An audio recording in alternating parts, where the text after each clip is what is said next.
మనము ఒక్కొక్క పండక్కి ఒక్కో దేవుణ్ణి పూజిస్తాము. ఈ గురు పౌర్ణమికి గురువుని పూజించాలి. ఆ గురు మంత్రం అనేది మనం 11 సార్లు గనక ఈ గురు పౌర్ణమికి చదువుకుంటే చాలా మంచి ఫలితం ఉంటుంది.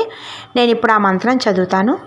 ఓం ఓం ఓం గురుర్ బ్రహ్మ గురుర్ విష్ణుర్ గురుర్దేవో మహేశ్వర గురు సాక్షాత్ పరబ్రహ్మ తస్మై శ్రీ గురవే నమః.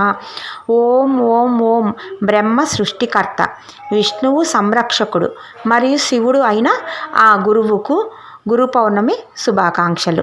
ఈ మంత్రము మీరు ఈరోజు ఈ గురు పౌర్ణమి రోజు అంటే రేపు 11 సార్లు తప్పకుండా చదివితే మంచి ఫలితం ఉంటుంది. ఇంకా మీకు ఇట్లాంటి మంచి మంచి విషయాలు తెలుసుకోవాలనుకుంటే నా ఛానల్ని తప్పకుండా లైక్ చేయండి, షేర్ చేయండి, సబ్స్క్రైబ్ చేయండి.